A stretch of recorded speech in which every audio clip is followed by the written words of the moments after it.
As one drowned in a sea of splendor and bliss, mute in the maze of these surprising worlds, turning, she saw their living knot and source, key to their charm and fount of their delight, and knew him for the same who snares our lives, captured in his terrifying, pitiless net, and makes the universe his prison camp, and makes in his immense and vacant vasts the labor of the stars a circuit vain,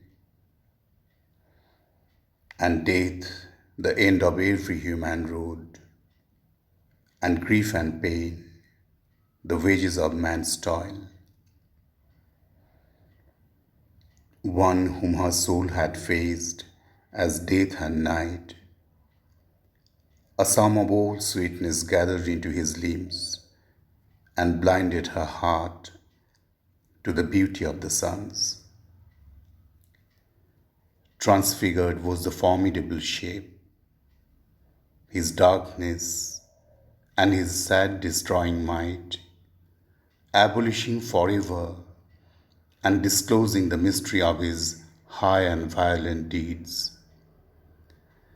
A secret splendor rose revealed to sight, where once the vast embodied void had stood. Night, the dim mask, had grown a wonderful face. The vague infinity was slain, whose gloom had outlined from the terrible unknown the obscure, disastrous figure of a god. Fled was the arrow that arms the hands of grief, and lighted the ignorant curve whose hollow deeps had given to nothingness a dreadful voice. As when before the eye that wakes in sleep is opened the sombre binding of a book, illumined letterings are seen which kept a golden bridge of thought inscribed within. A marvelous form responded to her gaze, whose sweetness justified life's blindest pain. All nature's struggle was its easy price. The universe and its agony seemed worthwhile, as if the choric calyx of a flower, aerial, visible on music's waves, a lotus of light-petaled ecstasy took shape out of the tremulous heart of things. There was no more the torment under the stars, the evil sheltered behind nature's mask. There was no more the dark pretense of hate, the cruel rictus on love's altered face. Hate was the grip of a dreadful amorous strife, a ruthless love intent only to possess has here replaced the sweet original God. Forgetting the will to love that gave it birth, the passion to lock itself in and to unite, it will swallow all into one lonely self, devouring the soul that it had made its own. By suffering and annihilation's pain, punishing the unwillingness to be one, angry with the refusals of the world, passionate to take, but knowing not how to give. Death's sombre cowl was cast from nature's brow. They lightened on her the Godhead's lurking love. All grace and glory and all divinity were here collected in a single form. All worshipped eyes looked through his from one face. He bore all Godheads in his grandiose limbs. An oceanic spirit dwelt within, intolerant and invincible in joy, a flood of freedom and transcendent bliss into immortal lines of beauty rose. In him, the fourfold being bore its crown that weighs the mystery of a nameless name. The universe writing its tremendous sense in the inexhaustible meaning of a word.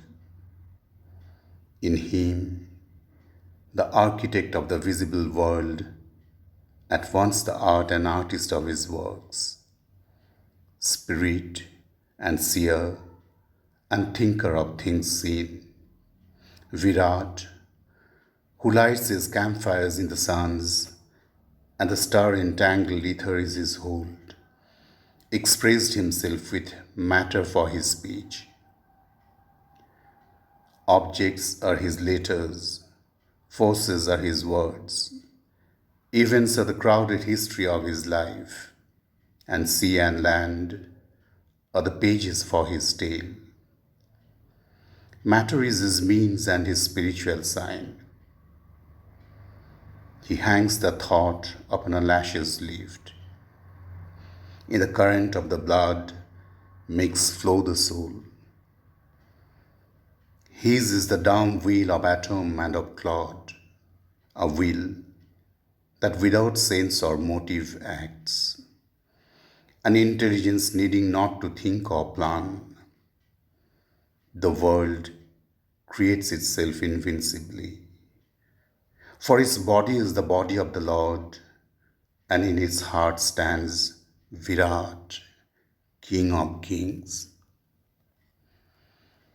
In him shadows his form the golden child, who, in the sun-capped fast, cradles his birth.